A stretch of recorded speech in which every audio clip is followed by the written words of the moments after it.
안녕하세요. 만약에 지방정부가 법이라는 이름으로 자기 지역 주민을 고소한다면 여러분은 이걸 어떻게 봐야 할까요? 정의를 실현하는 걸까요? 아니면 비판을 막으려는 일종의 입막음일까요? 오늘 우리가 파헤쳐볼 이야기는 바로 경남 거창군에서 벌어지고 있는 이 논란의 한복판입니다. 행정과 시민 사이에 어떤 복잡한 갈등이 있는지 지금부터 깊숙이 들여다보겠습니다. 오늘 이야기는 바로 이 질문으로 시작해야 할 것 같아요. 우리 지역을 위해서 일해야 할 군청이 바로 그 지역에 사는 군민을 법정에 세운다? 이건 대체 뭘 의미하는 걸까요? 우리가 이 상황을 어떻게 받아들여야 할지 참 어려운 문제죠. 네, 이게 바로 경남 거창군에서 실제로 벌어지고 있는 일입니다. 최근에요, 거창군이 군정에 대해 좀 비판적인 목소리를 내거나 심지어 군을 상대로 한 소송에서 이긴 주민들을 연달아 고소하면서 논란이 아주 커지고 있습니다. 물론 군의 입장은 법과 원칙에 따른 거다, 정당한 조치 없다는 건데요. 하지만 주민들 사이에서는 이거 우리 입 막으려는 보복 아니냐, 이런 주장이 팽팽하게 맞서고 있는 상황입니다. 자, 그럼 이 논란을 한번 제대로 따라가 보죠. 첫 번째 조각부터 맞춰보겠습니다. 군정에 대해서 꾸준히 아주 비판적인 목소리를 내왔던 한 공사업체 대표의 이야기입니다. 내용은 이렇습니다. 군이 냉난방기 교체 공사가 부실했다. 이걸 이유로 시공업체 대표 A씨를 고소한 건데요. 근데 여기서 정말 이상한 지점이 뭐냐면 바로 그 타이밍입니다.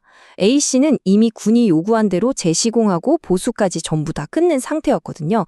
그러니까 이제 문제 다 해결됐구나 생각하고 있던 바로 그 시점에 군이 갑자기 보도자료까지 뿌리면서 형사 고소를 해버린 거죠.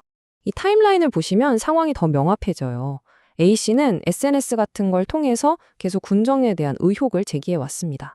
그리고 2025년 3월부터 11월까지 군이 이거 문제 있다고 한 공사를 전부 다 마무리 지었죠. 그런데 바로 다음 달 12월 16일에 거창군이 갑자기 A씨를 형사 고소한 겁니다.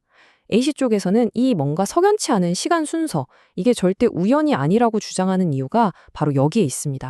그럼 대체 A씨가 어떤 비판을 해왔길래 이런 일이 벌어진 걸까요?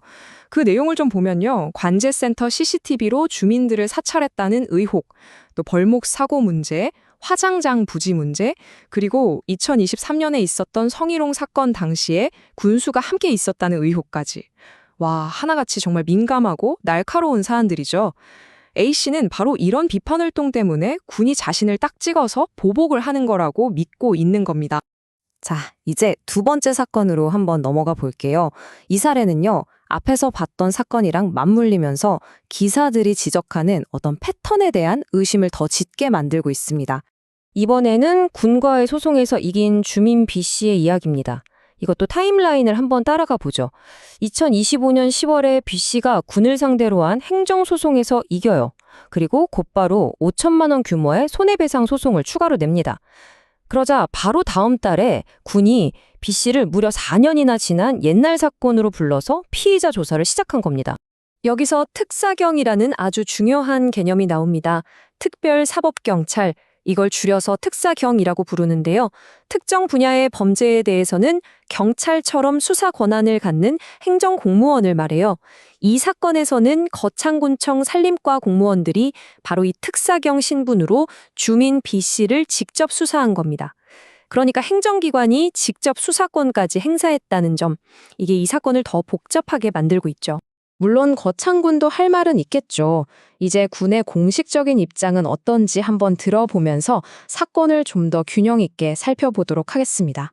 이 슬라이드를 보시면 양쪽의 입장이 아주 선명하게 보입니다.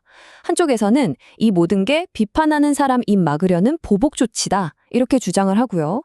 반면에 거창군은 아니다, 그 사건들이랑 이건 전혀 관련 없는 별개의 법적 문제고 우리는 그냥 정해진 절차대로 처리했을 뿐이다, 이런 입장입니다. 군산림과 관계자가 기사를 통해서 주민 B씨 사건에 대한 입장을 분명하게 밝혔습니다. 지금 하고 있는 소송하고는 전혀 상관없는 일이다. 4에서 5년 전에 불법적인 일이 있었다면 그게 언제든 법에 따라 처리하는 게 맞다, 이겁니다. 이게 바로 법과 원칙을 강조하는 군의 공식적인 논리인 거죠. 자, 그럼 이제 한 걸음 뒤로 물러나서 이 두 사건을 통해 기사들이 던지는 더 큰 질문을 들여다볼 시간입니다. 과연 이게 정말 정의의 실현일까요? 아니면 비판의 목소리를 막으려는 재갈 물리기일까요? 기사들이 공통적으로 지적하는 부분이 있습니다. 이미 보수가 다 끝난 일을 한참 뒤에 고소한다거나 4년이나 묵혀뒀던 사건을 갑자기 꺼내서 수사하는 거. 이거는 정말 이례적이라는 거죠. 여기서 아주 핵심적인 질문이 나옵니다. 과연 법이 모두에게 공정한 잣대로 쓰이고 있는가? 아니면 혹시 특정인을 겨냥한 위협의 도구로 변질될 수 있는가? 하는 무서운 질문입니다. 이런 상황을 지켜보는 한 주민의 목소리에는 실망감이 가득 묻어납니다. 스스로 달인 행장이라고 그렇게 홍보까지 하던 군이 소송에서 졌다고 또 비판 좀 했다고 이렇게까지 하는 건 좀 치졸한 대응 아니냐, 도저히 이해하기 어렵다는 거죠. 그리고 이 모든 사건의 배경에는 더 노골적인 의심 하나가 자리 잡고 있습니다.